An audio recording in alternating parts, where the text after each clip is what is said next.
Are you tired of watching the same overhyped stuff as everybody else? What you need is 7 underrated movies on Tubi that are absolutely worth your time. But Tubi's catalog is massive and it's easy to miss the best stuff. So lucky for you, I spent hours digging through forgotten movies so you don't have to. Oh, and in case you didn't know, Tubi is 100% free for everyone, so there's no excuse to pass up on these hidden gems. And as always, I saved my favorite pick for last, so stick around, you don't want to miss it. So let's get into it, starting off with a strange premise, but don't let that stop you. In Lars and the Real Girl, a delusional young man strikes up an unconventional relationship with a doll he finds on the internet. Despite Ryan Gosling's involvement, this quiet indie was overlooked and labeled too odd for mainstream audiences. I know a sex doll sounds a bit lowbrow, but the film is actually a beautiful story about loneliness, healing, and how a community can embrace someone who's struggling. There's some ups and some downs and a few laughs along the way, but by the end, it reminded me that there's still some good in the world. Perfect for fans of Her or A Man Called Otto, you know, films that treat oddball characters with some compassion. In our next film, Mads Mikkelsen gives the performance of a lifetime and too many people missed it. In The Hunt, a teacher lives a lonely life all while struggling over his son's custody.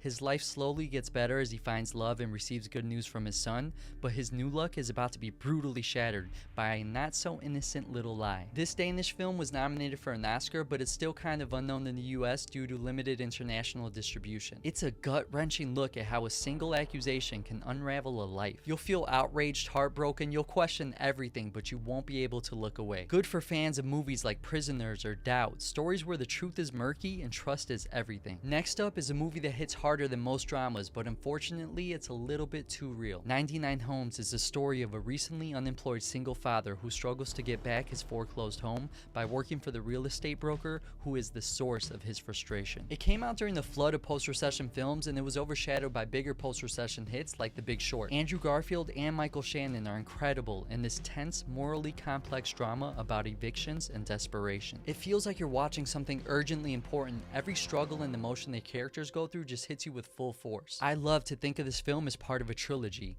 The Big Short, showing the few who saw the 2008 financial crisis coming, Margin Call captures the firm's desperate moves in the final hours before a collapse, and 99 Homes shows the human toll on everyday families after the fallout. Now let's transition from 99 Homes to a Brawl in Cell Block 99. In the Brawl in Cell Block 99, an ex-boxer turned drug runner lands in the prison battleground after a deal gets deadly. With an extremely limited theatrical release and ultra-violent content, this film didn't stand a chance in the mainstream. It's a gory prison thriller with a surprisingly emotional core. It's Vince Vaughn like you've never seen them before, unleashing brutal, over-the-top beatdowns straight out of the story of Ricky. This is going to be wildly entertaining for fans of relentless, single-minded missions packed with stylized violence. Yet again, I'm doing another controversial pick where I disagree with most critics and most audiences. Trash me in the comments if you want, but you're all wrong. Burnt is underrated. In Burnt, the temperamental chef of a London restaurant demands perfection from his staff. Bradley Cooper brings the heat in this culinary drama that was buried under negative reviews. But it's a slick, stylish redemption story with real flavor, both visually and emotionally. This movie left me a little hungry and inspired to work harder and put more passion behind the things that I do. If Chef or The Bear got to you, this will too. Just give it a chance. This next film is for my horror fans and the reason I double check every corner around the house at night. The Autopsy of Jane Doe is about father and son coroners who investigate the death of a beautiful Jane Doe. Quietly released, it never got the props that it deserved for its brilliant structure. What starts as a clinical autopsy turns into one of the most mysterious and unique horror experiences you'll see. It strikes a sharp balance between psychological tension and jump scares, with a sense of dread that's intelligently built